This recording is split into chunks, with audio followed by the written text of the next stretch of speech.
السلام عليكم ورحمة الله وبركاته. إن الحمد لله نحمده ونستعينه ونستغفره ونؤمن به ونتوكل عليه ونعوذ بالله من شرور أنفسنا من يهده الله فلا مضل له ومن يضلل فلا هادي له ونشهد أن لا إله إلا الله وحده لا شريك له ونشهد أن سيدنا وحبيبنا وحبيب ربنا وطبيبنا وطبيب قلوبنا محمدا عبده ورسوله أرسله الله كافة للناس بشيرا ونذيرا وداعيا إلى الله بإذنه سراجا وقمرا منيرا أما بعد فقد قال الله سبحانه وتعالى في كلامه المجيد وفي فرقانه الحميد بسم الله الرحمن الرحيم قل اللهم مالك الملك تؤتي الملك من تشاء وتنزع الملك ممن تشاء وتعز من تشاء وتذل من تشاء بيدك الخير إنك على كل شيء قدير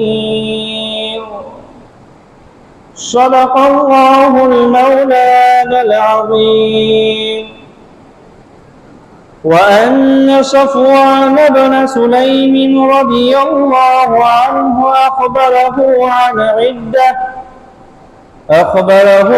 عدة من أصحاب رسول الله صلى الله عليه وسلم عن آبائهم دنية عن رسول الله صلى الله عليه وسلم قال ألا من ظلم معاهدا أو انتقصه أو كلفه فوق طاقته أو أخذ منه شيئا بغير طيب نفس فأنا حجيجه يوم القيامة أو كما قال عليه الصلاة والسلام.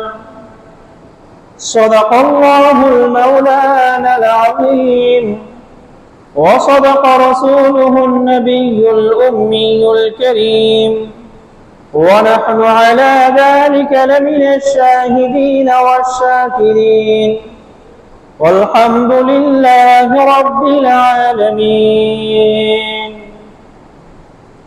الحمد لله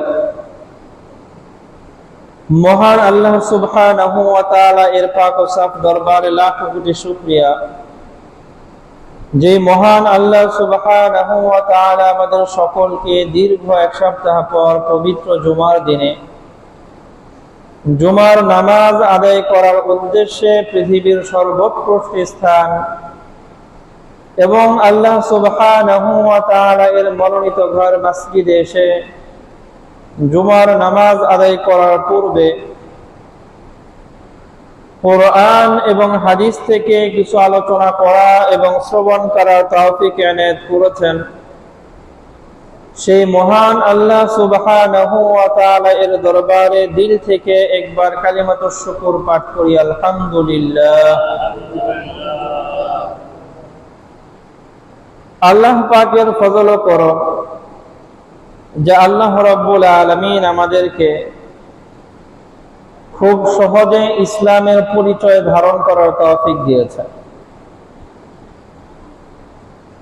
বাপ দাদা পরিবার পরিজন মুসলমান ছিল, যার কারণে জন্মসূত্রেই মুসলমান হয়ে ইসলামী পরিবেশে লালিত পালিত হয়ে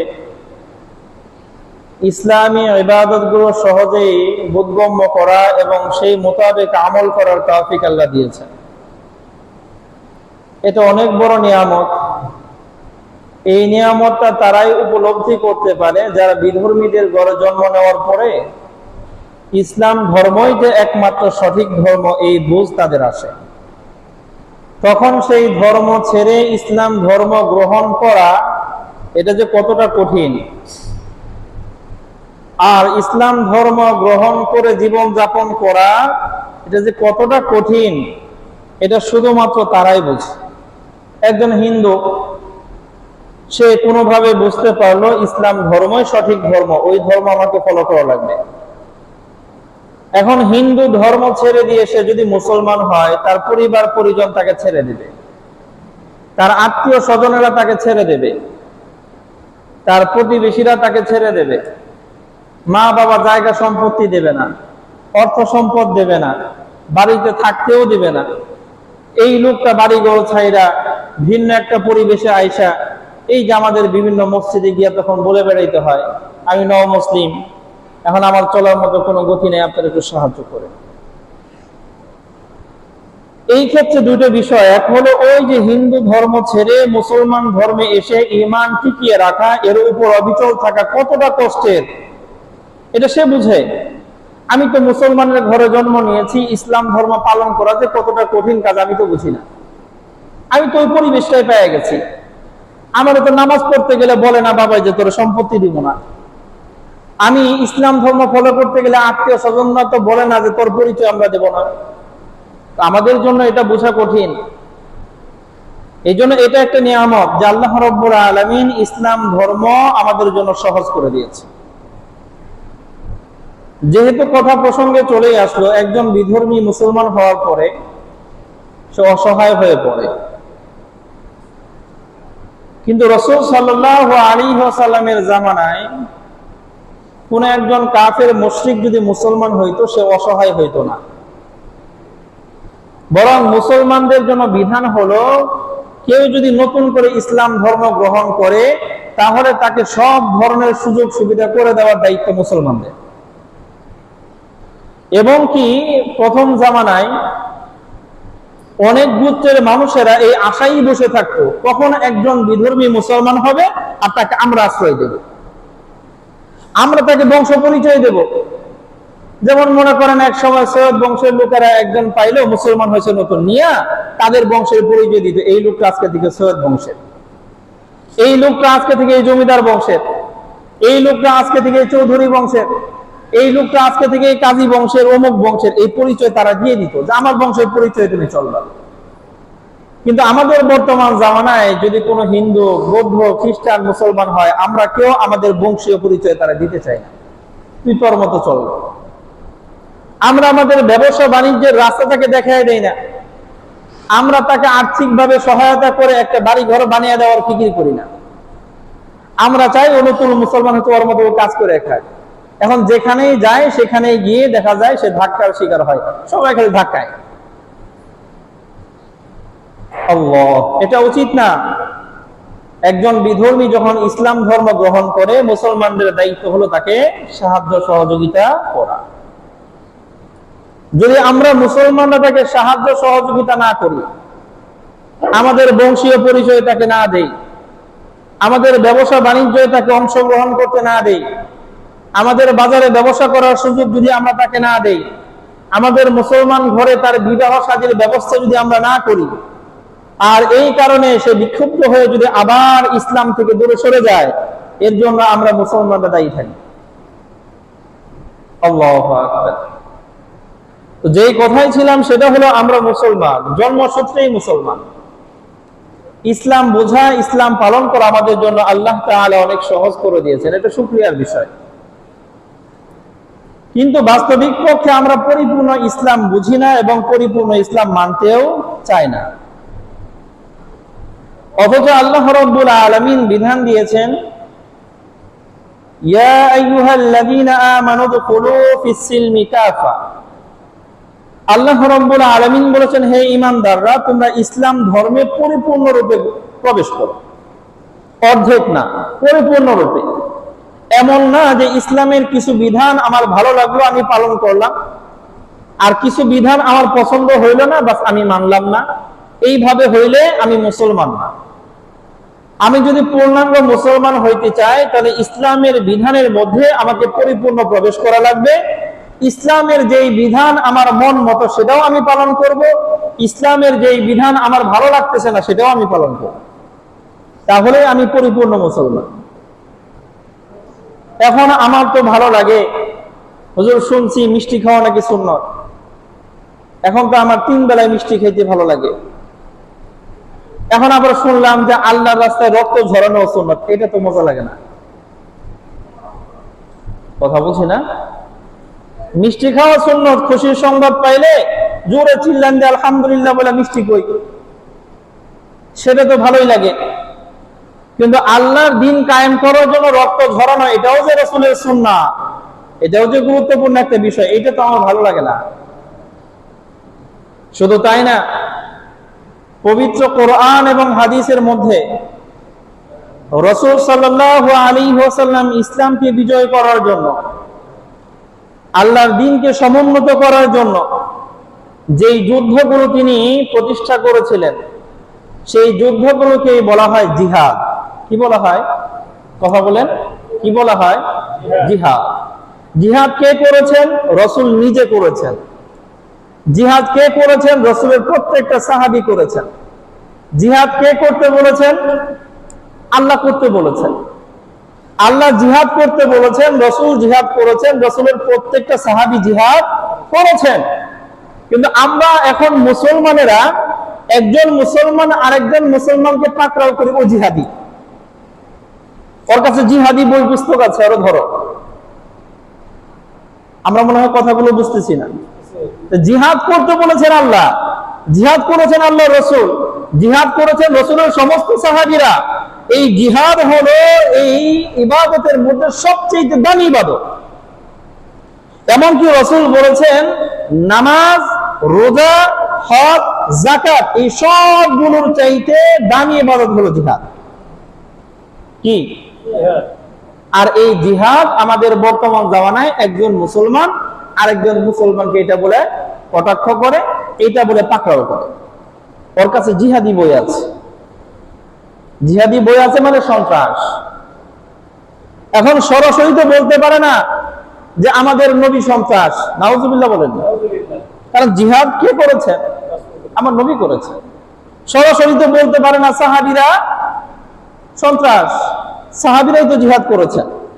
জিহাদ করতে তো আল্লাহ নির্দেশ দিয়েছেন, এখন তো বলতে পারে না আল্লাহ সন্ত্রাসীর নির্দেশ দিয়েছেন, এটা তো বলা যায় না। আল্লাহু আকবার। এজন্য দেখেন, আমরা মুসলমান, আমাদের নিজস্ব পরিভাষা, গুরুত্বপূর্ণ একটা ইবাদত, আল্লাহর জন্য নিজের জীবন দিয়ে দেওয়া, এটার নাম হলো জিহাদ। আল্লাহর রাস্তায় নিজের জীবনকে বিলীন করে দেওয়ার উদ্দেশ্যে যাওয়া, আল্লাহর দ্বীনকে সমুন্নত করার আশা রাখা, এটার নাম হলো জিহাদ। আর এটা আমাদের বর্তমান জামানায় চলে সন্ত্রাস নামে। জিহাদ মানে কি মনে করা হয়? জিহাদ সন্ত্রাস না। জিহাদ হলো দ্বীন রক্ষার জন্য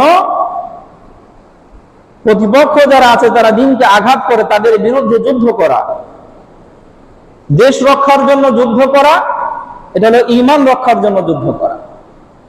এটা সন্ত্রাস না, এটা গুরুত্বপূর্ণ ইবাদত।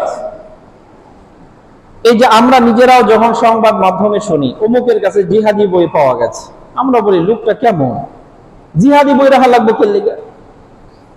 অথচ আমরা জানি না জিহাদের সবচেয়ে গুরুত্বপূর্ণ কিতাব হলো আল কোরআন, যা আমাদের প্রত্যেকটা মুসলমানের ঘরে ঘরে আছে। কোথায় কোথায় আছে? প্রত্যেকটা মুসলমানের ঘরে ঘরে আছে। পবিত্র কোরআনের মধ্যেই তো আল্লাহ নির্দেশ দিয়েছেন, জাহিদু ফি সাবিলিল্লাহ, আল্লাহর রাস্তায় জিহাদ করো। আল্লাযীনা ইউকাতিলুনা ফি সাবিলিল্লাহ, আল্লাহর রাস্তায় যারা জিহাদ করে, এই সব বিধান তো আল্লাহ দিয়েছেন, কোরআনে আছে। জিহাদের সবচেয়ে গুরুত্বপূর্ণ বই হলো আল কোরআন। নাম কি? কথা বলেন। আর আমাদের প্রত্যেকের বাড়িতে আছে না? তার মানে আমাদের প্রত্যেকের বাড়িতেই জিহাদের বই আছে। প্রত্যেকের বাড়িতে কি আছে? তাই এখন জিহাদ যদি খারাপ হয় তাহলে বাড়ির থেকে কোরআন তারা, জিহাদ মানে যদি সন্ত্রাস হয় বাড়ির থেকে কোরআন সরান, নিজের থেকে ইসলামের নাম সরা দেন। কারণ ইসলামের মধ্যে জিহাদ হলো ইবাদত, এটা সন্ত্রাস না, এটা খারাপ কিছু না। আল্লাহ মাফ করুক, বুঝার তৌফিক দান করেন। গুরুত্বপূর্ণ আরেকটা কথা, আমাদের ইসলামী আকীদার মধ্যে গুরুত্বপূর্ণ একটা আকীদা হলো সমস্ত ক্ষমতার মালিক একমাত্র, বলেন, সমস্ত ক্ষমতার মালিক আল্লাহ। এছাড়া ভিন্ন কোনো কথা আমাদের মুসলমানদের আকীদার মধ্যে নাই, যে ক্ষমতার উৎস অমুকে, ক্ষমতার উৎস তমুকে, এই ধরনের কোনো কথা নাই। ক্ষমতার উৎস একমাত্র কে? আল্লাহ। এই ঈমান যদি আমি না রাখতে পারি তাহলে আমি মুমিন না। অতএব ছোট্ট একটা স্লোগান, কারো কাছে যদি খারাপ লাগে কিছুই করার নাই, শুনবেন, যাচাই করবেন।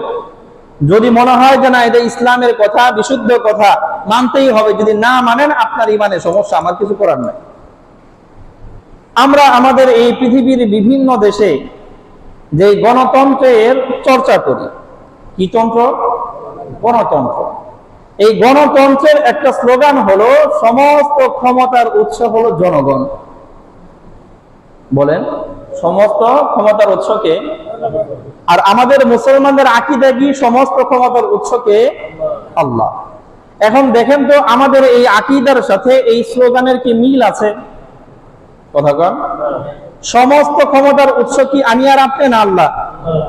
তাহলে আমি যখন মুমিন, আমার আল্লাহর প্রতি আস্থা আছে, তো সমস্ত ক্ষমতাই তো আল্লাহর, আমার আবার ক্ষমতা কোথায়? আমি তো এই হাত নাড়তেছি, এটা আল্লাহর দেওয়া নিয়ামত।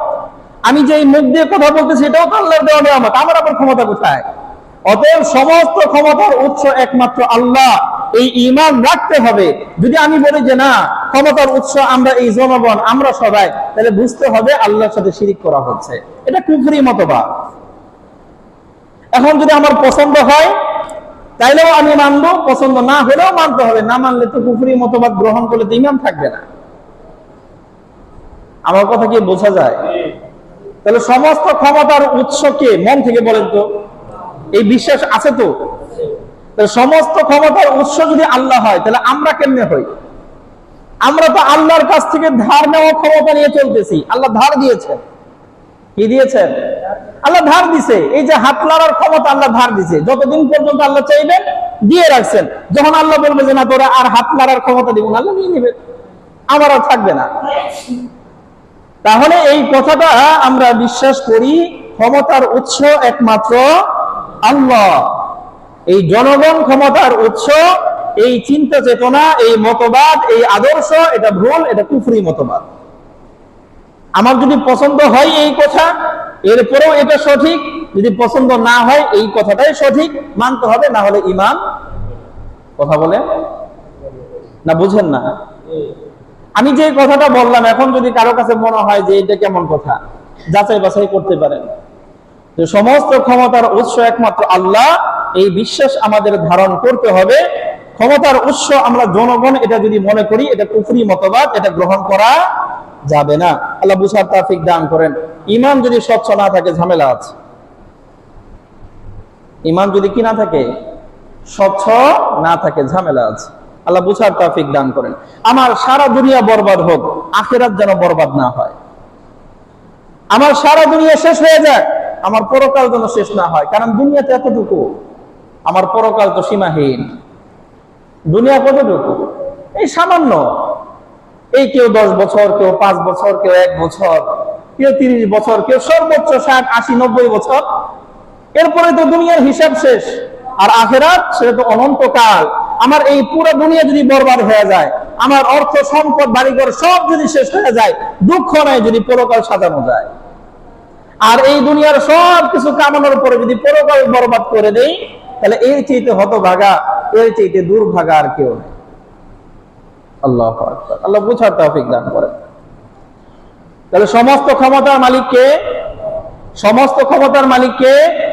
এই ইতিকাদ রাখলে আমি মুমিন, যদি এই ইতিকাদ আমি না রাখতে পারি আমি মুমিন। কথা বলেন, মুমিন না। এই ইতিকাদ থাকবে তো ইনশাআল্লাহ।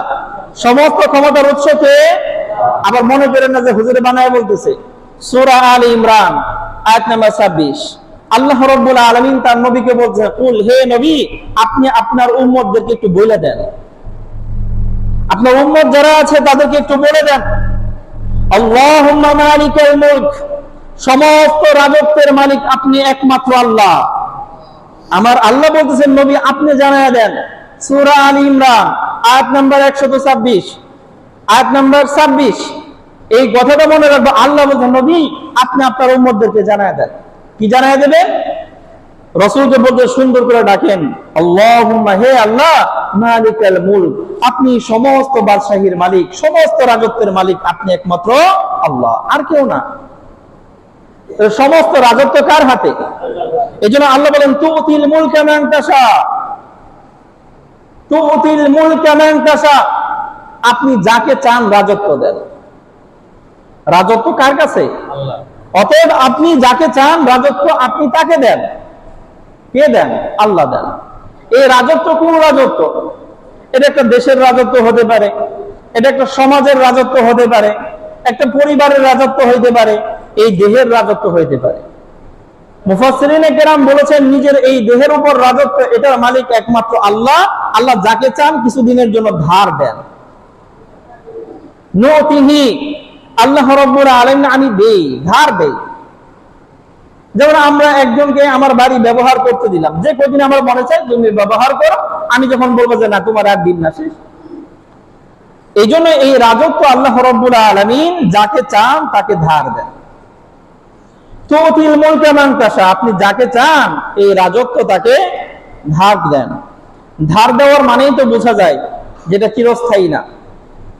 আমি মালিক না, আমি শুধু এটা ব্যবহার করার সুযোগ পাইছি।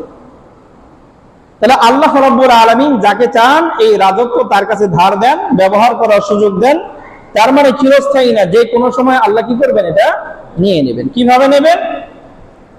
আল্লাহ রাব্বুল আলামিন বলেন, ওয়া তানজিউল মুলকা মিম্মান তাশা। 1450 বছর আগে আল্লাহ রাব্বুল আলামিন পবিত্র কোরআনে এই আয়াত নাযিল করেছেন। আল্লাহ বলতেছেন যে নবী আপনি আপনার উম্মতকে জানায় দেন, আল্লাহ যাকে চান তাকে রাজত্ব ধার দেন, স্থায়ীভাবে মালিক বানায় দেন না, ধার দেন। আবার যখন চান নিয়ে যাবেন। কিভাবে নেবেন? আল্লাহ বলেছেন, ওয়া তানজিউল মুলকা মিম্মান তাশা, আল্লাহ যার কাছ থেকে চান রাজত্ব ছিনিয়ে নেন। রাজত্ব কেমনে নেন? আল্লাহ বলেন না নিয়ে নেন, আল্লাহ বলেছেন ছিনিয়ে নেন।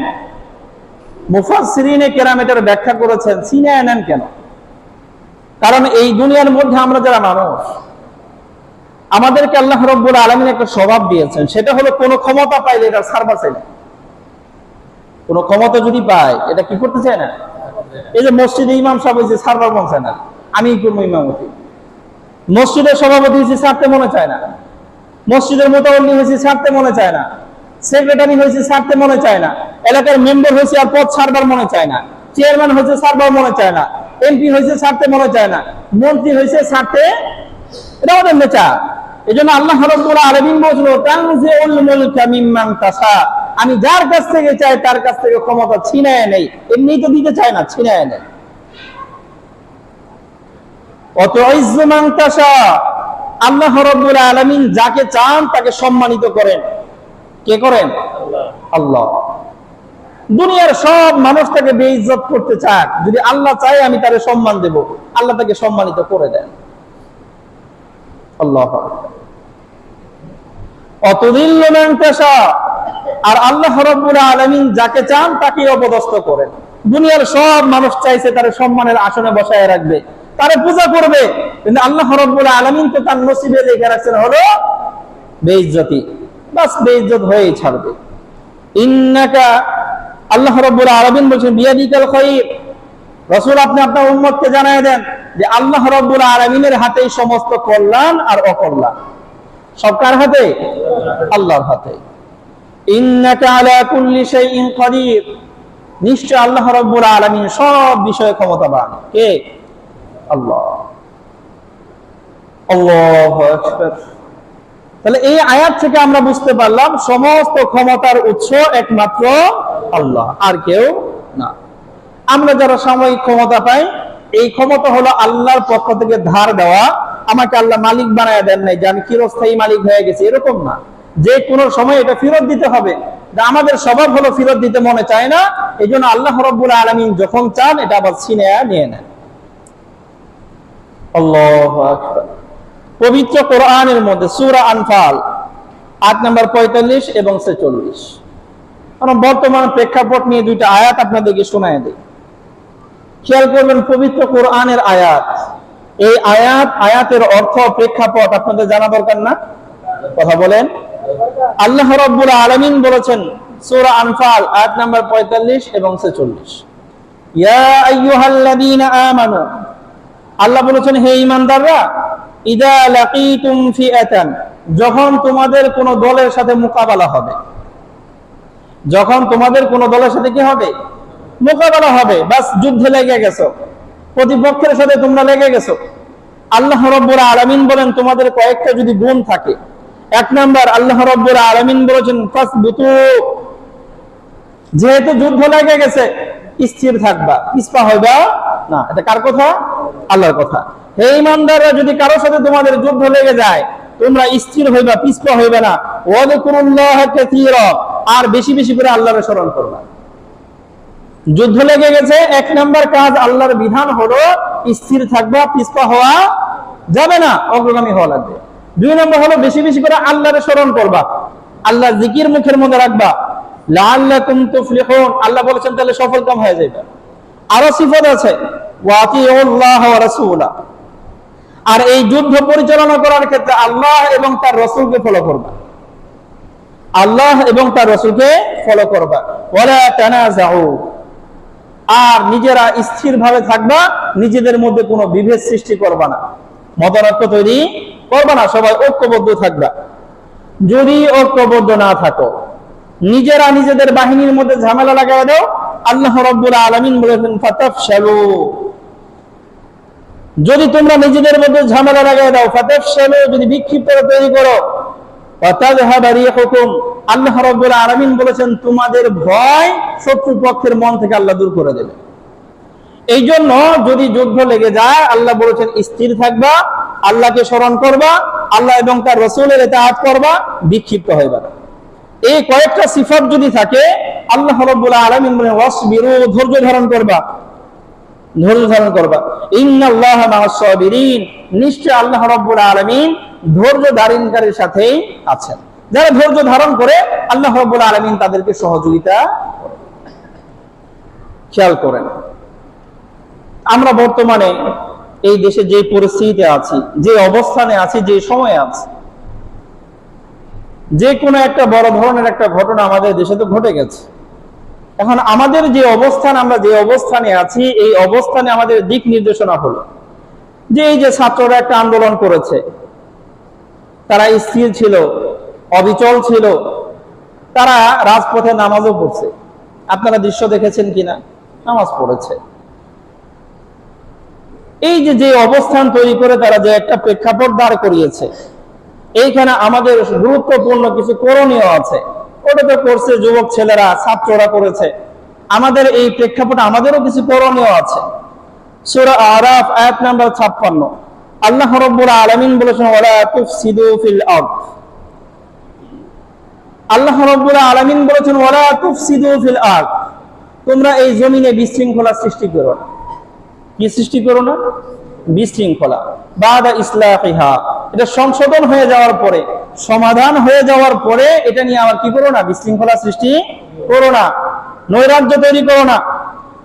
ওয়াদউহু খাওফান ওয়া তামাআ, বরং এই পরিস্থিতিতে আল্লাহকে ডাকো। কাকে ডাকো? আল্লাহকে। আল্লাহর প্রতি ভয় আর আল্লাহর কাছে আশা নিয়ে আল্লাহকে ডাকতে থাকো। ইন্না রাহমাতাল্লাহি করিবুম মিনাল মুহসিনিন, যারা মুহসিন হয়, যারা সৎভাবে চলে, যারা জমিনে বিপর্যয় সৃষ্টি করে না, আল্লাহ রাব্বুল আলামিন তাদের অতি কাছে থাকে। যারা গ্যাঞ্জাম করে না, মারামারি করবে না, লুটপাট করবে না, আল্লাহ রাব্বুল আলামিন তাদের কি থাকেন? কাছে থাকেন। আল্লাহ তাদেরকে সাহায্য করেন। যেটা আমাদের করণীয় হলো বর্তমান প্রেক্ষাপটে আমরা নতুন করে লুটতরাজ করব না, মারামারি করব না, হাঙ্গামা করব না, ডাকাডাকি করব না ইনশাআল্লাহ। এই যে বিপর্যয় সৃষ্টি করতে আল্লাহ রাব্বুল আলামিন নিষেধ করে দিলেন, কিন্তু আমাদের যে স্বভাব, আমাদের স্বভাব হলো দুষ করি নিজে আর দুষ চাপায় দেই অন্যের উপর, আর নিজেকে আমরা সাধু দাবি করি। এটা আমাদের নিজস্ব যে ব্যক্তিগত একটা স্বভাব, এটা তৈরি করে দিয়েছেন তো আল্লাহ, আমাদের স্রষ্টাকে, কথা বলেন আল্লাহ। এই জন্য আল্লাহ রাব্বুল আলামিন আমাদের এই স্বভাবকে উল্লেখ করে দিয়েছেন সূরা বাকারা আয়াত নাম্বার 11। আল্লাহ বলেছেন ওয়াইদা কিলা লাহুম লা তুফসিদু ফিল আরদ, যখন এই কাফের মুশরিকদেরকে বলা হয় যে কাফের মুশরিকরা অযথায় ঝগড়া করে, যে কাফের মুশরিকরা অযথায় মারামারি করে, যে কাফের মুশরিকরা মুসলমানদের ঈমানি কাজগুলো করতে বাধা প্রদান করে, সারাক্ষণ খালি ঝগড়াঝাটিতে লিপ্ত থাকে, এই কাফেরদেরকে যখন বলা হয় লা তুফসিদু ফিল আরদ, তোমরা এই জমিনে বিপর্যয় সৃষ্টি করো না, ফিতনা ফাসাদ করো না, কাদেরকে বলা হচ্ছে? কাফেরদেরকে। তারা কারা? যারা ফিতনা ফাসাদ সৃষ্টিকারী, তাদেরকে বলা হচ্ছে তোমরা কি করো না? ফিতনা ফাসাদ করো না, ঝামেলা বাঁধাও না। আল্লাহ রাব্বুল আলামিন বলেন ক্বালু, তখন এই কাফেররা, তখন এই ফিতনা ফাসাদ যারা তৈরি করে তারা বলে ইন্নামা নাহনু মুসলিহুন, আমরা তো বিপর্যয় সৃষ্টি করি না, আমরা তো ভালো কাজ করি। আমরা কি করি? এই সমাজের মধ্যে দেখবেন যারা চুরি করে এরাকে আমরা তো চুরি করি না, ভালো কাম করি। যারা লুটতরাজ করে তারা বলে আমরাই তো ভালো, লুটতরাজ তো অন্যরা করে। এই জন্য আমাদের স্বভাব হয়ে গেছে যারা মন্দ কাজ করে তারা এই দুষ্টা আরেকজনের ঘাড়ে চাপায় দেয়। এই স্বভাবটা আজকের না, এই স্বভাবটা হলো সেই 1450 বছর আগে আল্লাহ রাব্বুল আলামিন পবিত্র কোরআনে মক্কার সেই কাফেরদের ব্যাপারে বলে গেছেন। যখন তাদেরকে বলা হয়তো ঝামেলা বাঁধাও না, বিপর্যয় সৃষ্টি করো না, মারামারি করো না, লুটতরাজ করো না, ডাকাতি করো না, তখন তারা এই কথা বলতো আমরা তো ভালো মানুষ, আমরা তো বিপর্যয় চাই না, আমরা তো চাই সবাই শান্তিতে সুখে শান্তিতে বসবাস করুক। এই স্বভাবটা আজকের নতুন না। যারাই দেখবেন মারামারি কাটাকাটি করে এরা এই দুষ্টা আরেকজনের ঘাড়ে চাপায় দেয়, ওই জড়া করে। এই জন্য খুব সাবধানে থাকবো ইনশাআল্লাহ। আমরা সবাই জানি, এই যে আমি যে আলোচনা করতেছি এটা এই আওয়ামী লীগের আলোচনা না, আমি যে আলোচনা করতেছি এটা বিএনপির আলোচনা না, আমি যে আলোচনা করতেছি এটা জামাত ইসলামের আলোচনা না, আমি যে আলোচনাগুলো করতেছি এগুলো হলো কোরআনের আলোচনা। কিসের আলোচনা? কথা বলেন, কোরআনের আলোচনা। অতএব আওয়ামী লীগের কোন একজন মানুষ যদি অপকর্ম করে বিএনপির ঘাড়ে দোষ চাপায়, সেও এই আয়াতের অন্তর্ভুক্ত। যদি বিএনপির কোন মানুষ এই কোন দোষ করে অপকর্ম করে আওয়ামী লীগের ঘাড়ে দোষ চাপায়, সেও এই আয়াতের অন্তর্ভুক্ত। তা কোনো দল লাগবে না। একজন গিয়ে মন্দির আক্রমণ করছে, আক্রমণ করে ভাঙ্গা ভঙ্গা পরের দিন কইতেছে যে অমুক দলের লোকেরা করছে, আসলে তো করছে নিজেই, কিন্তু দোষটা চাপাই দিচ্ছে কি আরেকজনের ঘাড়ে। তো সেও এই আয়াতের অন্তর্ভুক্ত। আল্লাহ রাব্বুল আলামিন লা তুফসিদু ফিল আরদ, জমিনের মধ্যে বিশৃঙ্খলা সৃষ্টি করো না। আর তখন তারা বলে আমরা তো ভালো মানুষ, আমরা তো করি না, উজারা করে। আল্লাহ বুঝার তৌফিক দান করেন। তো আল্লাহ রাব্বুল আলামিন এই জমিনের মধ্যে বিশৃঙ্খলা সৃষ্টি করতে নিষেধ করেছেন। এইটা জায়েজ নাই, এটা হারাম। জমিনের মধ্যে বিশৃঙ্খলা সৃষ্টি করা কি নাই? জায়েজ নাই, এটা কি? হারাম। বিশৃঙ্খলা সৃষ্টি করা ছোট্ট দুইটা উদাহরণ দিয়ে আজকের আলোচনা শেষ দেব ইনশাআল্লাহ। এক নাম্বার, এই বর্তমান প্রেক্ষাপটে আমাদের সবচেয়ে গুরুত্বপূর্ণ বিষয় হলো সেটা হলো রাষ্ট্রীয় বা সম্মিলিত জনগণের যে সম্পদ আছে। কিছু সম্পদ আছে আমার পার্সোনাল, আর কিছু সম্পদ আছে যেগুলো আমাদের পার্সোনাল না, এগুলো রাষ্ট্রীয় সম্পদ। এই যে আমাদের এদিক দিয়ে যে রাস্তা, এই রাস্তা কোনো ব্যক্তির না, আমার না, আপনার না, এটা আমাদের সবার, রাষ্ট্রীয় সম্পদ। এই সম্পদ নষ্ট করা, এটা হলো বিশৃঙ্খলা করার সবচেয়ে বড় একটা মাধ্যম। এরকম আরো অনেক কিছু আছে। এই যে আমাদের প্রত্যেকটা থানায় পুলিশদের জন্য থানা দেওয়া আছে না, এই থানাগুলো রাষ্ট্রীয় সম্পদ। ইউনিয়ন পরিষদ, এগুলো রাষ্ট্রীয় সম্পদ, কারো ব্যক্তি মালিকানা না, এগুলোর মালিক সব জনগণ, দেশের সব জনগণ মালিক। এগুলো হলো রাষ্ট্রীয় সম্পদ, জনগণের সম্পদ।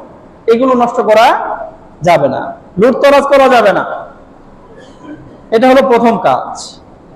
এই যে রাষ্ট্রীয় সম্পদ বা সম্মিলিত সম্পদ, এই জিনিসটা কতটা স্পর্শকাতর একটু বুঝাই আপনাদেরকে। আবু দাউদ শরীফের মধ্যে 2694তম হাদিস, হযরত আমর ইবনে শুআইব তিনি তার বাবা এবং দাদার কাছ থেকে এই হাদিস বর্ণনা করেছেন যে রাসূল সাল্লাল্লাহু আলাইহি ওয়াসাল্লাম একটা উটের কাছে গেছে। উটের কাছে দাঁড়ায়া সে উটের পিঠে রাসূল হাত বুলাইতেছেন, আর ওই উটের পিঠের কিছু পশম রাসূল হাত দিয়ে ধরছেন। উটের পিঠের কয়েকটা পশম, লোম আছে না, এই লোম রাসূল হাত দিয়ে ধরছেন। এই লোম রাসূল হাত দিয়ে ধরার পরে বলছেন, শোনো, এই রাষ্ট্রীয় সম্পদের মধ্য থেকে এই যে এই লোম পরিমাণ সম্পদ লুণ্ঠন করা, নিজের মন মতো ব্যবহার করার সুযোগ আমি আল্লাহর রাসূলেরও নাই। ভালো করে খেয়াল করবেন, উটের পিঠের যে পশম আছে এটার কি দাম আছে? রাসূল এক মুঠ ধরছেন, এক মুঠ পশম কি দাম আছে? রাসূল বললেন, আমি যে আল্লাহর রাসূল, আমি যে এই মক্কা আর মদিনার প্রধান। মক্কা মদিনার প্রধান কে? আল্লাহর রাসূল। আমার জন্য, আমি যে শুধু মক্কা মদিনার প্রধান তা না, আমি তো আল্লাহর নবী। আমার জন্য রাষ্ট্রীয় সম্পদ থেকে এই পরিমাণ সম্পদ নিজস্ব কাজে ব্যয় করা, নিজের মন মতো ব্যয় করার সুযোগ, কথা বলেন, নাই। এটা আমার জন্য হারাম। এটা যখন রাসূল সাল্লাল্লাহু আলাইহি ওয়াসাল্লাম বললেন, বলার পরে বললেন, অতএব রাষ্ট্রীয় সম্পদ যার কাছে একটা সুই বা সুতা আছে সেটাও রাষ্ট্রীয় দপ্তরে জমা করে দাও, নিজের কাছে রাখা যাবে না। রাষ্ট্রীয় সম্পদ যার কাছে একটা সুই বাকি আছে, কথা বলেন, খুব দামি জিনিস, একটা সুই বা যদি সুতাও থাকে, তাহলে আমার কাছে যদি রাষ্ট্রীয় এক বস্তা চাল থাকে, রাষ্ট্রীয় এক বস্তা গম থাকে, কথা বলেন, সুই আর সুতার চেয়ে বেশি দামি না? অতএব রাসূল বলেন, আমার জন্য যেহেতু বৈধ না, তোমাদের জন্য বৈধ না, অতএব রাষ্ট্রীয় একটা সুই বা সুতাও যদি কারো কাছে থাকে, নিজের কাছে রাখো না, ব্যবহার করো না, এটা তোমার জন্য হারাম, তুমি রাষ্ট্রীয় কোষাগারে জমা করে দাও। আর এইটা শোনার পরে একজন সাহাবী দাঁড়াইছে, তার হাতের মধ্যে কয়েকটা পশম, খেয়াল করবেন, তার হাতে কয়েকটা পশম, এই উটের পশম বা অন্য কোনো পশম। ওই সাহাবী দাঁড়ায় বলছেন, রাসূল, এই রাষ্ট্রীয় সম্পদ থেকে এই যে কয়টা পশম আমার কাছে আছে, তা আমি তো নিয়ত করছি এই পশমগুলো দ্বারা আমি যে সওয়ারি নিয়ে যুদ্ধে যাই, জিহাদ করতে যাই, রাষ্ট্রীয় যে দায়িত্ব যুদ্ধ করা, সেই কাজে আমি যাই, ওই উটের উপর যে বসি, উটের উপরে যে গদি আছে, গদিটা একটু ছিঁড়ে গেছে, আমি এই পশমগুলো দিয়ে সেই গদিটা নিয়ত করছি একটু শিলাবো। কি শিলাইবো? নিজের বাড়ির কাজ করবে না, ওই যে যুদ্ধে যাওয়ার জন্য যেই বাহনটা ব্যবহার করে, সেটা উট হোক অথবা ঘোড়া হোক, সেটার যে গদি আছে, গদিটা শিলাইবে। কথা বুঝছেন? পার্সোনাল কাজ না, ওই যেই উট বা ঘোড়া নিয়ে সে যুদ্ধে যায়, সেই যুদ্ধে যাওয়া সেই ঘোড়া বা উটের গদিটারে শিলাবো। এখন এই সুযোগ আছে কিনা? আমি বাড়িতে নিয়ে কিছু করবো না, আমার জামা কাপড় শিলাবো না। তখন রাসূল সাল্লাল্লাহু আলাইহি ওয়াসাল্লাম বলেন, শোনো, তুমি যদি এটা নিতে চাও, এই যে কয়েকটা পশম যে তোমার হাতে, এটা যদি তুমি রাষ্ট্রীয় সম্পদ থেকে নিতে চাও, তাহলে আমি নবী মুহাম্মদ আর আমার বংশ আব্দুল মুত্তালিব, যে বংশ কুরাইশ বংশের যে বনু আব্দুল মুত্তালিব, আমি আর আমার এই বংশের পরিবারের যে হকটা ছিল তোমার এই কয়েকটা পশমের মাঝে, আমি সেটা ছেড়ে দিতে পারি, বাকি অন্যদের যে হক আছে সেটা তো আমি ছাড়তে পারবো না। কথা বুঝছেন নাই? এই কয়েকটা পশমের মধ্যে আমি নবী মুহাম্মদেরও তো একটু হক আছে, আমার পরিবারের তো একটু কি আছে, হক, আমি এটা ছেড়ে দিলাম। কিন্তু মক্কা আর মদিনার এই যে লক্ষ লক্ষ মানুষ আছে, তাদেরও তো এটার মধ্যে হক আছে, আমি তো সেটা ছাড়তে পারবো না, তুমি পারলে সেটা মাফ করে নিয়ে যাও। কথা বুঝেন না? আল্লাহু আকবার। এখন এই সাহাবী বলছেন, রাসূল, এই কয়েকটা পশম এত গুরুত্বপূর্ণ, এটা সবার হক আছে। কথা বুঝছেন না?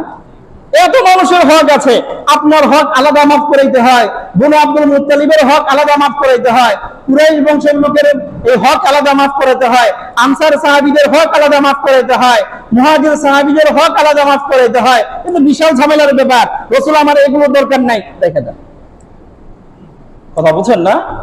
অতএব রাষ্ট্রীয় এক বস্তা চাউলের মধ্যে এই দেশের 20 কোটি মানুষের হক আছে। কথা বুঝছেন না? এখন চেয়ারম্যান যদি বলে যে আমি আমার হকটা তোমারে ছাইড়া দিলাম, বাকি এই 19,99,00,000 এই 99,000 মানুষ এদের হককে ছেড়ে দিছে তোমারে, বুঝতে হবে। একটা মসজিদের যে ফান্ড, এই ফান্ড কারো পার্সোনাল ফান্ড না, এই সমাজের প্রত্যেকটা মানুষের 1 টাকা 2 টাকা 10 টাকা জমা হয়ে একটা ফান্ড তৈরি হয়েছে, এটা সম্মিলিত ফান্ড। এইখান থেকে যদি আমি আমার পার্সোনাল কাজে 1 টাকা ব্যয় করি, এই 1 টাকার মধ্যে এই সমাজের প্রত্যেকের হক জড়িত আছে, কয়জনের কাছ থেকে মাপ লইবে? এই জন্য সাহাবী বলেছেন, রাসূল এই রাষ্ট্রীয় সম্পদ যে স্পর্শকাতর বিষয়, এখানে প্রত্যেকটা মানুষের আলাদা আলাদা হক আছে, প্রত্যেকের হক ছাড়ানোর প্রয়োজন আছে। আমার দরকার নেই রাসূল আপনি রাষ্ট্রীয় কোষাগারে রেখে দেন, তো বোঝা দরকার। আর এই যে টনকে টন চাউল খাওয়া, আর টনকে টন এই যে ডাউল, এগুলো লুটপাট করে খাওয়া, এগুলোর হিসাব কেমনে দেবো একবারও তো চিন্তা করি না। আল্লাহ বুঝার তৌফিক দান করেন। আরেকটা হাদিস আমি আপনাদেরকে শোনায় দিই, বুখারী শরীফের মধ্যে আছে 3073তম হাদিস, মুসলিম শরীফের মধ্যে 1831তম হাদিস। হযরত আবু হুরায়রা রাদিয়াল্লাহু আনহু থেকে বর্ণিত, তিনি বলেন যে একদিন রাসূল সাল্লাল্লাহু আলাইহি ওয়াসাল্লাম আমাদের সামনে দাঁড়ালেন, দাঁড়িয়ে রাষ্ট্রীয় কোষাগার থেকে, রাষ্ট্রীয় সম্পদ থেকে খিয়ানত করা, আর এই খিয়ানত করা কতটা জঘন্য কাজ, কতটা ভয়াবহ কাজ, এই বিষয়টা রাসূল আমাদেরকে বুঝাইলেন।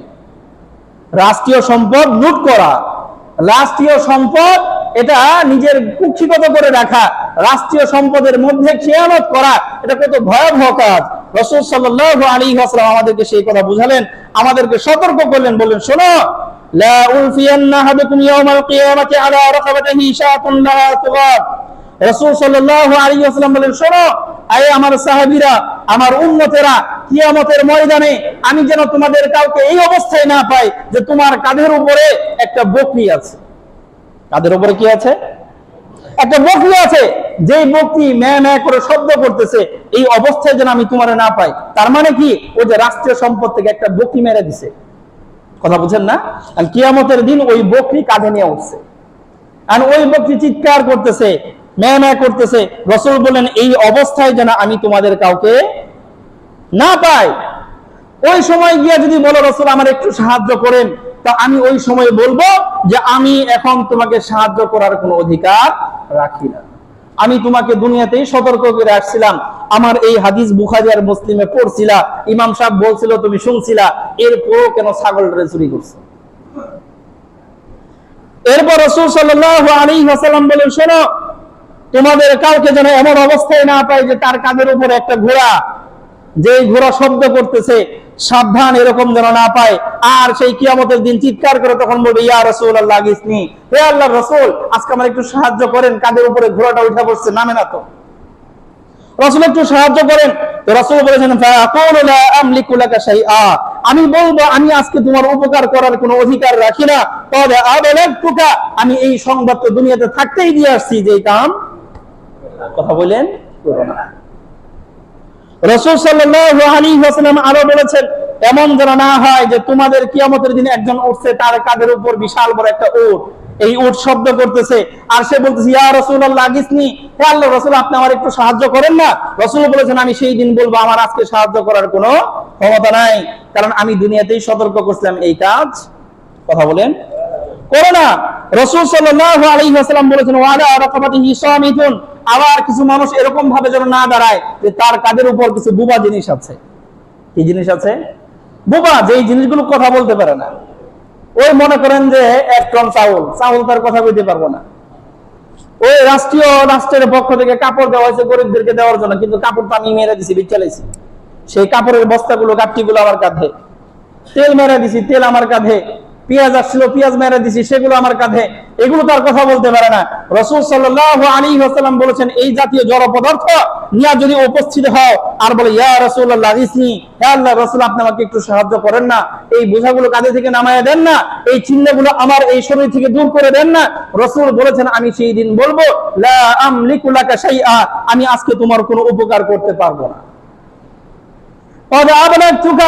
আমি এই সংবাদ দুনিয়াতেই তোমাদেরকে জানাই দিয়ে আসছি যে এই কাজ রাষ্ট্রীয় কোষাগার থেকে বিন্দু পরিমাণ সম্পদ লুট করো না, এটা কিয়ামতের দিন ভয়াবহ অবস্থা দাঁড়াবে। আমি বলে আসছি, অতএব আজকে আমার সাহায্য করার, উপকার করার কোন সুযোগ, কথা বুঝি না?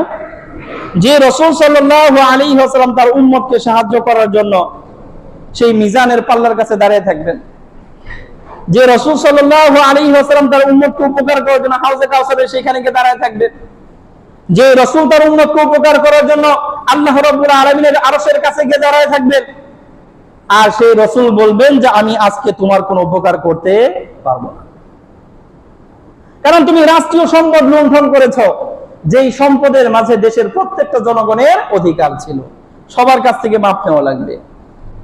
এতগুলো মানুষের হক জড়িত, আল্লাহু আকবার, ভয়াবহ অবস্থা।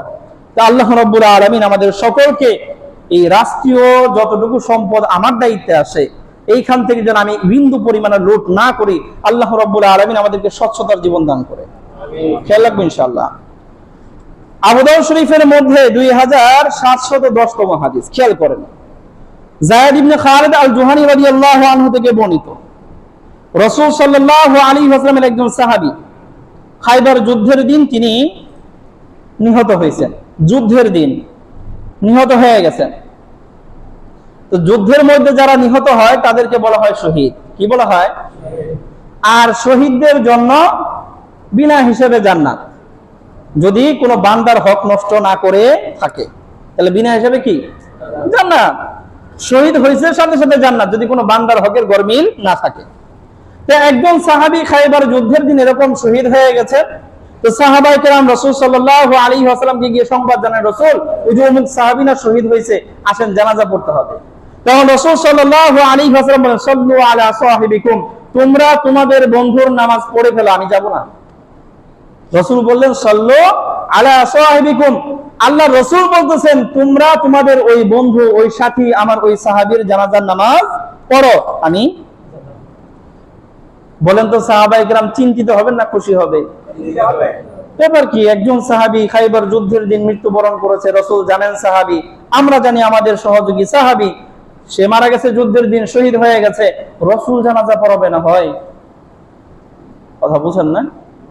প্রত্যেকটা জানাজার নামাজ তো রাসূল পড়ান, আশপাশে যারা মৃত্যুবরণ করে নামাজ কে পড়ান? আর রাসূল বলেন সাল্লু আলা সাহিবিকুম, তোমরা পড়ো, আমি পড়বো না। সাহাবায়ে কেরাম চিন্তিত হয়ে গেছে, কাহিনী কি, রাসূল কেন পড়বেন না? তখন সাহাবায়ে কেরাম বলেন, আমরা বুঝলাম কোন ঝামেলা আছে, তো আমরা তার মাল সামানা খুঁজতে শুরু করে দিলাম, দেখি তো তার এই গাঠটির মধ্যে কি আছে। যুদ্ধের মধ্যে যে গাঠটিটা নিয়ে আসছে, এই গাঠটি সবাই খোঁজাখুঁজি করছে। খোঁজাখুঁজি করে সাহাবায়ে কেরাম বলেন, ফাওয়াজাদনা খারাজাম মিন খারাজি ইয়াহুদ, আমরা ইহুদিদের কাছ থেকে যে সম্পদগুলো পাইছি এইখান থেকে দেখলাম ছোট্ট একটা পুতির মালা তার এই ব্যাগের ভিতরে আছে। কিসের মালা? পুতির মালা। সাহাবায়ে কেরাম বলতেছেন, লা ইসাবি দিরহামাইন, এই পুতির মালা 2 টাকা হইব না। কয় টাকা? 2 টাকা সম পরিমাণে হবে না। এই পরিমাণ খিয়ানত করছে, যেটা জমা দেওয়ার কথা ছিল রাষ্ট্রীয় কোষাগারে, সেইখানে না দিয়া নিজের ব্যাগের ভিতরে বের রাখছে। এইজন্য রাসূল সাল্লাল্লাহু আলাইহি ওয়াসাল্লাম বলেন, সাল্লু আলা সাহিবিকুম, তোমরা পড়ো, আমি এর জানাজা পড়াবো না। চিন্তা করা যায় কোন জিনিসটা রাষ্ট্রীয় সম্পদ থেকে আলাদা করছে?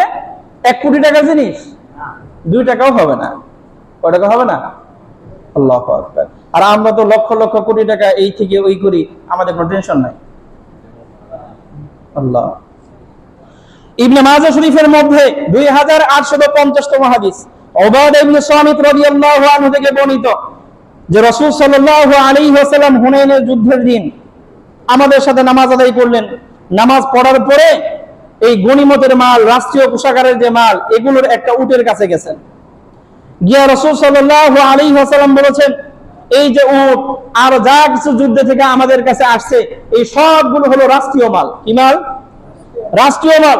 অতএব রাসূল বলেছেন, আব্দুল খাইতা ওয়াল মাখিত, অতএব তোমাদের যার কাছে সুই আর সুতা আছে সব জমা করো।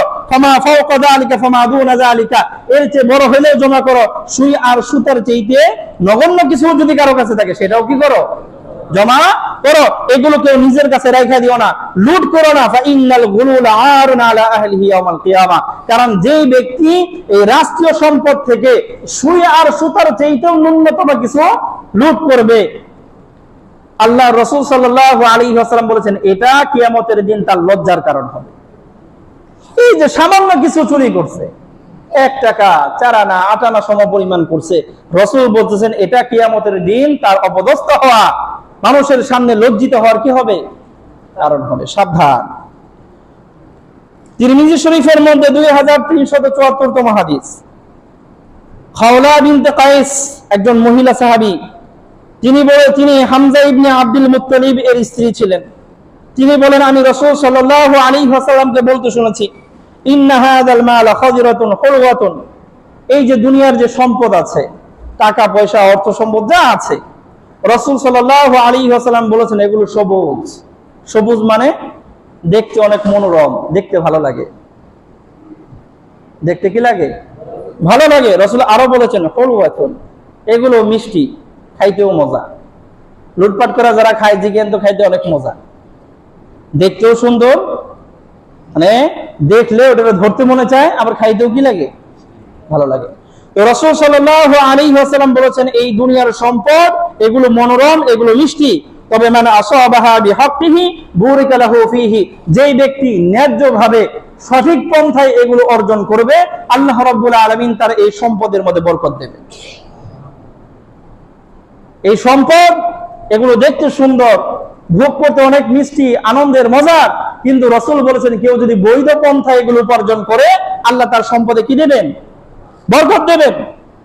আর রাসূল সাল্লাল্লাহু আলাইহি ওয়াসাল্লাম বলেছেন রাব্বা মুতাখাব্বিজিন ফীমা শাআত বিহি নাফসুহু মিন মালিল্লাহি ওয়া রাসূলিহি, আর অনেক মানুষ এমন আছে যেই মানুষগুলো রাষ্ট্রীয় সম্পদ থেকে লুণ্ঠন করতে চায়। রাষ্ট্রীয় সম্পদ কি করতে চায়? লুট করতে চায়। রাসূল সাল্লাল্লাহু আলাইহি ওয়াসাল্লাম বলেছেন লাইসা লাহু ইয়াউমাল কিয়ামাতি ইল্লান নার, কিয়ামতের দিন তার জন্য জাহান্নাম ছাড়া ভিন্ন কোনো ফয়সালা নাই। যারা রাষ্ট্রীয় সম্পদ থেকে লুট করতে চায়, লুট করে, কিয়ামতের দিন জাহান্নাম ছাড়া ভিন্ন কোনো ফয়সালা তাদের জন্য। আমার কথা না, রাসূল বলেছেন যে লাইসা লাহু ইয়াউমাল কিয়ামা, কিয়ামতের দিন তার জন্য কোনো গতি নাই। গতি কি? ইল্লান নার, একটা গতি, সেটা হলো জাহান্নাম। অতএব রাষ্ট্রীয় সম্পদ থেকে যাদের আমাদের লুট করার কি আছে, সুযোগ সুবিধা আছে, ইচ্ছে আছে, আমরা এখনই পরিহার করি, কারণ এই দুনিয়াতে একটু কষ্ট করে চলা, কষ্ট করে থাকা ওই জাহান্নামে যাওয়ার চাইতে অনেক বালা।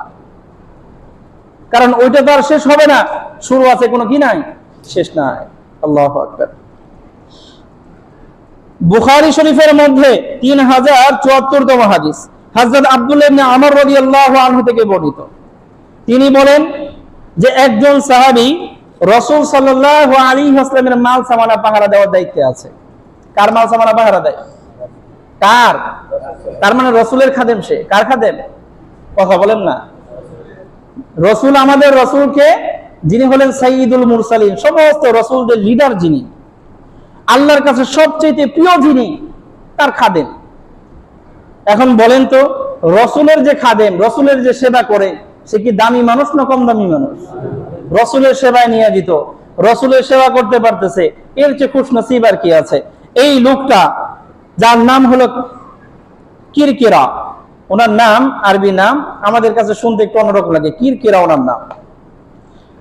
তো এই সাহাবী বলতেছেন রাসূল সাল্লাল্লাহু আলাইহি ওয়াসাল্লাম এই সাহাবীরে দেখছেন যে তার মাল সামানা পাহারা দিচ্ছে, নাম হলো কিরকিরা। তারা দেখা রাসূল সাল্লাল্লাহু আলাইহি ওয়াসাল্লাম অগ্রিম বলে দিলেন হুয়া ফিন্নার।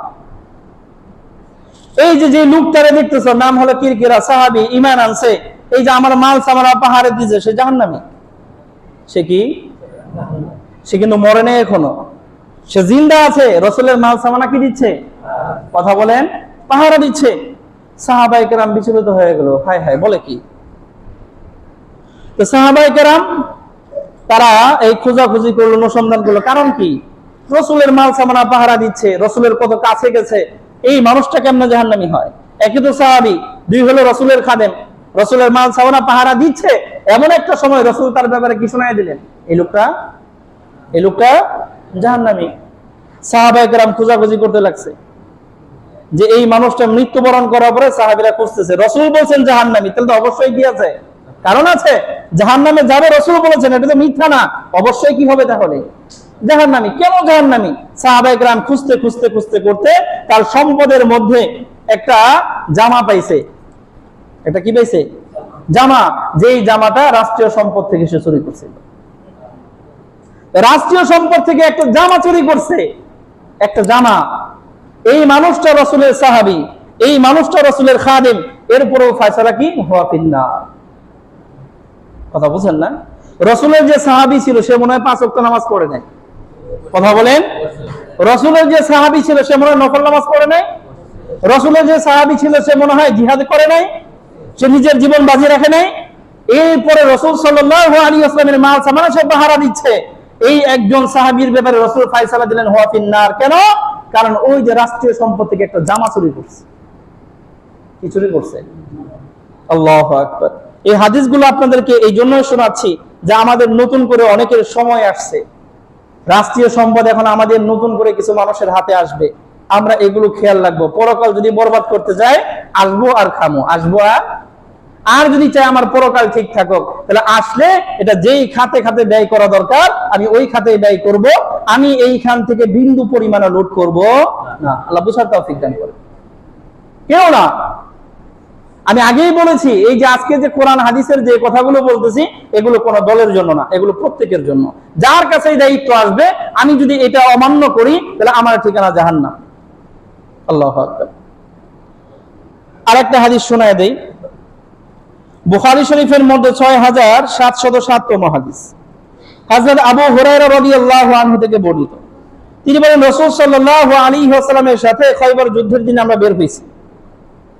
তো খয়বর যুদ্ধ থেকে আমরা স্বর্ণ রূপা এগুলো আমরা এই গনিমতের মাল হিসেবে পাই নাই। যুদ্ধ করে কি পাইছি? এই খয়বরের যে জমি জমা ছিল এগুলা পাইছি, এছাড়া ভিন্ন কিছু পাই নাই। তো এইখান থেকে এই যে কিছু কয়েদি হয়েছে, বন্দী হয়েছে, এইখান থেকে একজন সাহাবী তিনি একটা খাদেম রসুলকে হাদিয়া দিছে। কি দিছে? একটা খাদেম, একটা সেবক রসুলকে হাদিয়া দিছে। ওই সেবকের নাম হলো মিদআম। রাসূল সাল্লাল্লাহু আলাইহি ওয়াসাল্লামকে যখন এই খাদেমকে দেওয়া হয়েছে হাদিয়া, রাসূল সাল্লাল্লাহু আলাইহি ওয়াসাল্লাম তার একটা কাজে পাঠিয়ে দিয়েছেন, ওয়াদিল কুরা, একটা অঞ্চলের নাম ওয়াদিউল কুরা। ওই অঞ্চলে পাঠিয়ে দিয়েছেন এক কাজে। তো ওই অঞ্চলে যাওয়ার পরে রাসূল সাল্লাল্লাহু আলাইহি ওয়াসাল্লামের এই সাহাবী আবু হুরায়রা তিনি বলেন, আমি আল্লাহর রাসূল আর অনেক সাহাবী একসাথে আছি। তো মিদআম তো রাসূলের খাদেম। রাসূল যখন এই ওয়াদিউল কুরায় নামছেন, তো এই মিদআম রসুলের খাদেম রসুলের এই উটের থেকে মাল সামানা নামাইতেছে। কি নামাইতেছে? তার মানে কার কাজ করতেছে বলেন তো? রসুলের কাজ করতেছে। এমন সময় হঠাৎ করে শত্রু পক্ষে কোত্থেকে যেন একটা তীর এসে তার গায়ে লাগছে। তাহলে কোন অবস্থাতে তার গায়ে এসে তীর লাগলো? যে অবস্থায় সে রসুলের খেদমত করতেছে। শুধু খাদেম তাই না, ওই সময়ে কি করতেছে? খেদমত করতেছে, রসুলের ওই বাহন থেকে মাল নামাইতেছে। এমন সময় একটা তীর এসে তার গায়ে লাগছে। তীর এসে তার গায়ে লাগার পরে সে পড়ে গেছে, মৃত্যুবরণ করেছে। এখন সাহাবায়ে কেরাম তার ব্যাপারে সবাই উচ্ছ্বাসিত। হ্যাঁ, এমন একজন সাহাবী কেবল নতুন মুসলমান হয়েছে, নাম হলো মিদআম, রসুলের খেদমত করেছে। আবার রসুলের খেদমত করতে করতে অজানা একটা তীর আইসা সে নিহত হয়েছে, তার মানে তো শহীদ হয়ে গেছে। তো সাহাবায়ে কেরাম বলতেছেন তার জন্য জান্নাতের সুসংবাদ। কিসের সুসংবাদ? কত সিফাত বুঝেন না? নতুন মুসলমান হয়েছে, হয়ে আবার রসুলের খাদেম হয়েছে, আবার রসুলের খেদমত করতে করতে আবার শহীদ হয়েছে। কথা বুঝেন না? তো কতগুলো সিফাত তার।